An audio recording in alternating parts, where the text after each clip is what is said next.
Hola, ¿cómo están? ¿Cómo les va? Hoy vamos a hablar acerca de definiciones y consecuencias de la preeclampsia.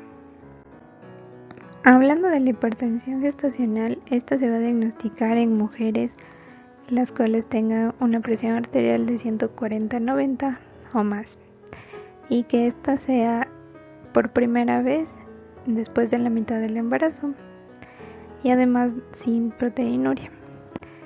De estas pacientes, el 50% va a presentar después preeclampsia con signos como cefalea, dolor epigástrico, trombocitopenia y la proteinuria. Algunas personas también la han clasificado como transitoria, ya que al no tener evidencia de preeclampsia y la recuperación de su tensión arterial normal a las 12 semanas del puerperio. La preeclampsia se describe como un síndrome específico del embarazo que afecta a todos los sistemas orgánicos. Aquí tenemos la proteinuria, que es un criterio diagnóstico importante ya que no se expresa la fuga endotelial sistémica.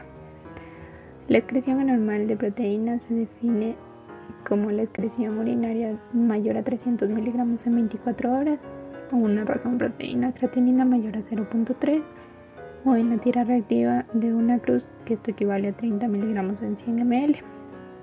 Aunque estos criterios no sean definitivos, ya que las concentraciones de orina varían durante el día, por lo que lo mejor es el estudio de orina en 24 horas, aunque algunas mujeres no necesariamente evidencian la proteinuria.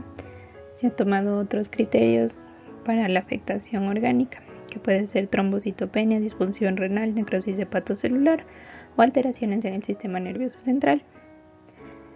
Después tenemos los indicadores de gravedad y dentro de esto tenemos para clasificarles en grave y no grave.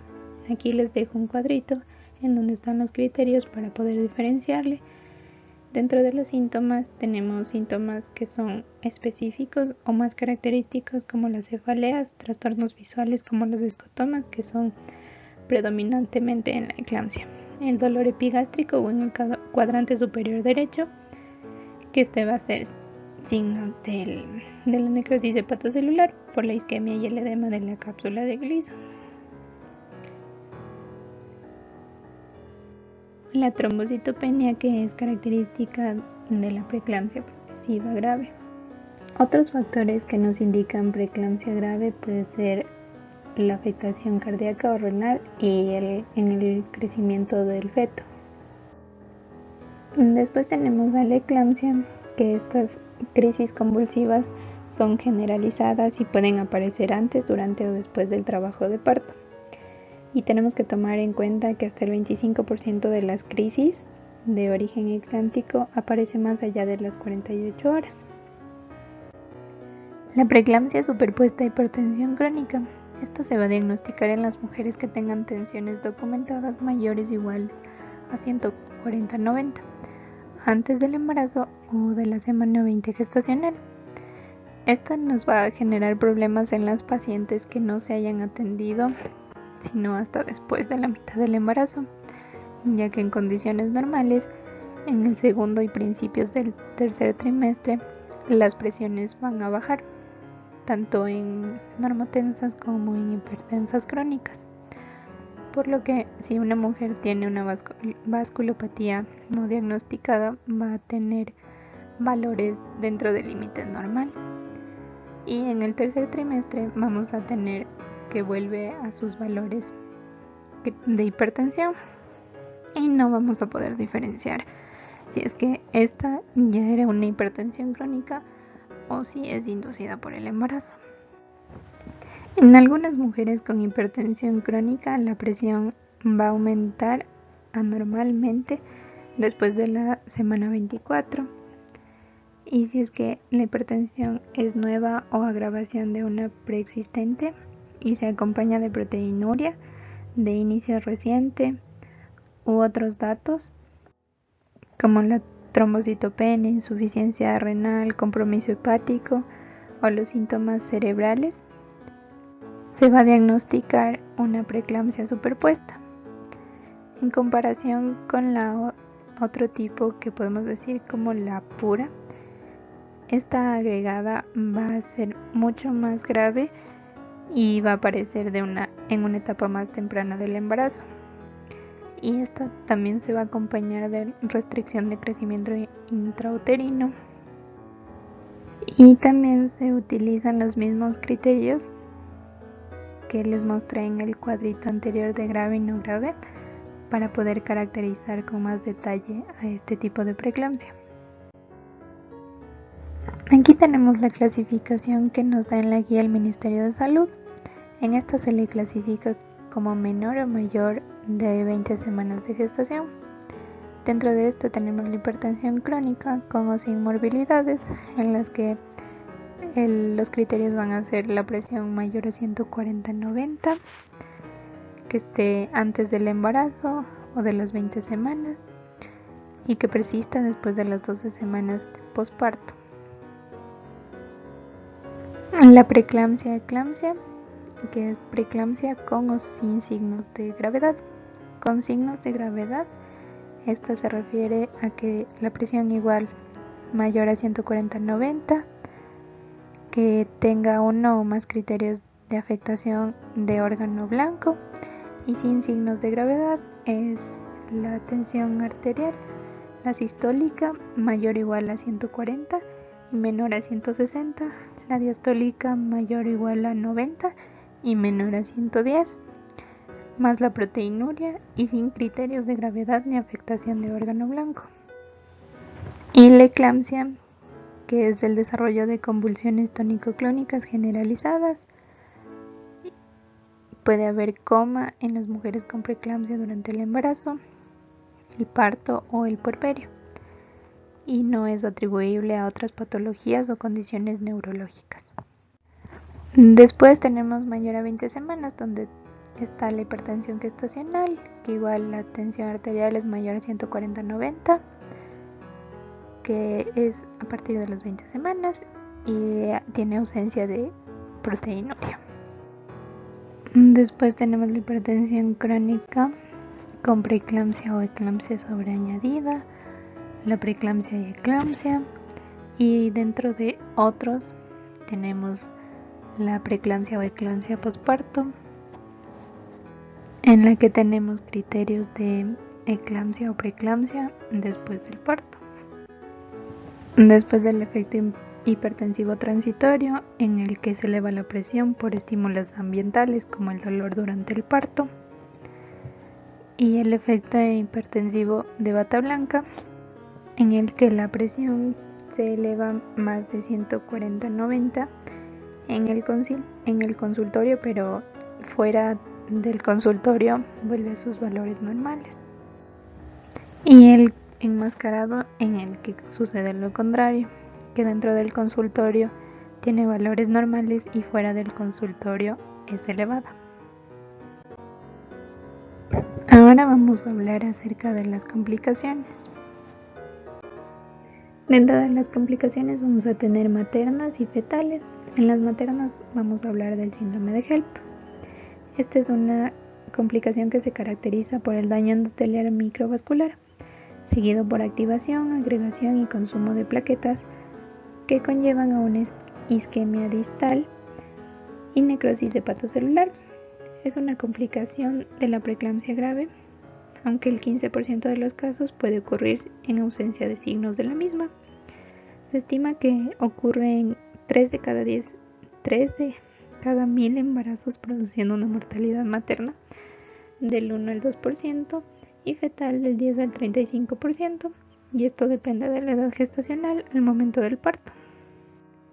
Los signos y síntomas están relacionados con el vasoespasmo producido sobre el hígado, y esto produce ictericia, náuseas y dolor epigástrico, y otros signos y síntomas como el malestar general, cefalea, alteraciones visuales y sangrado mucocutáneo. Las alteraciones a nivel hepático incluyen hemorragia periportal, necrosis focal parenquimatosa con deposición hialina, fibrina, microtrombos y esteatosis. El diagnóstico se lo establece con las manifestaciones clínicas Y la mujer no necesariamente fue diagnosticada de preeclampsia.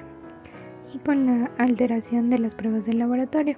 Aquí tenemos una triada que consiste en la hemólisis, elevación de enzimas hepáticas y trombocitopenia. También existen dos sistemas de clasificación. Aquí tenemos la clasificación Mississippi y la clasificación de Tennessee. Dentro de la de Mississippi tenemos 3 clases donde podemos ver todos los criterios para poder diferenciarlas. Otra complicación es la coagulación intravascular diseminada. La mortalidad oscila entre el 7 y 12% según diferentes estudios, y esta complicación es atribuida a la disminución de antitrombina 3 y las plaquetas, más el aumento del dímero D y depósitos de fibrina en los vasos renales. Después tenemos la insuficiencia renal aguda, que la lesión renal característica es la glomeruloendoteliosis. Esta induce la eliminación de proteínas plasmáticas, especialmente de la albúmina, hacia la orina y haciéndose manifiesta la proteinuria.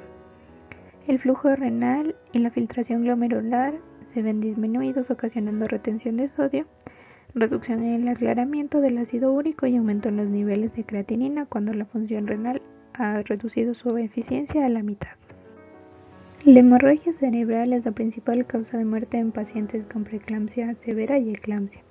Se ha observado un 60% de las pacientes eclámpticas que mueren dentro de los 2 primeros días después de las convulsiones.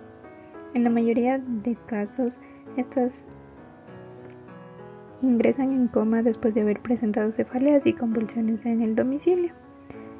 Estas son pacientes que han tenido controles prenatales irregulares o no los han tenido. El pronóstico es grave y generalmente el coma se hace más profundo y presenta parálisis respiratoria, y el electroencefalograma muestra pérdida de actividad eléctrica. El edema agudo de pulmón es una complicación muy frecuente durante el último trimestre de gestación y afecta aproximadamente a un 6% de los pacientes. Y este a menudo es en áreas focalizadas de bronconeumonía.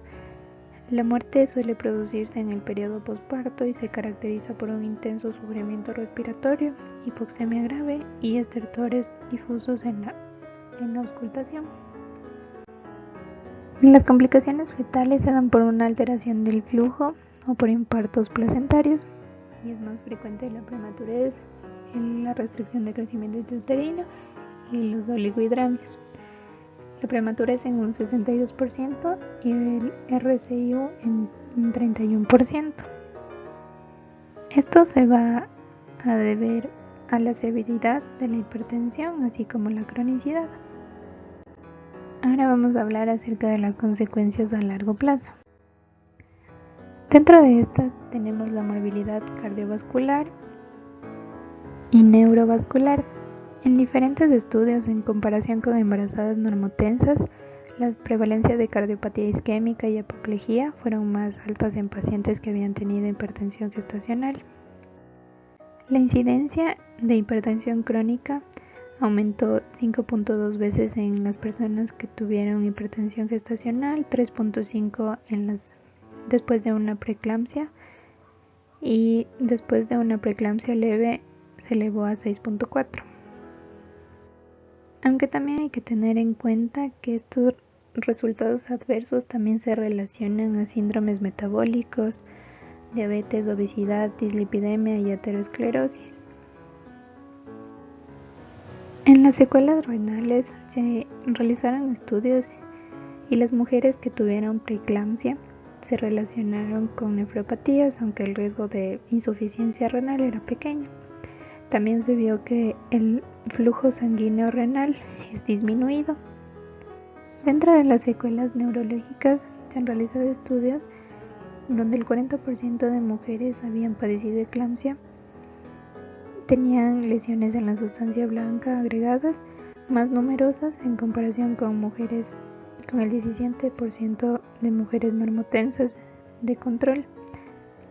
Y también observaron estas lesiones en mujeres que habían sufrido de preeclampsia. aunque los investigadores desconocen la relación causa-efecto de estas lesiones. Y listo, eso es todo. Muchas gracias por ver este video. No te olvides de darle like y suscribirte. Que tengas un lindo día, tarde o noche a la hora que nos estés viendo. Y no te olvides de seguir visitando nuestro canal, que pronto seguiremos subiendo más videos.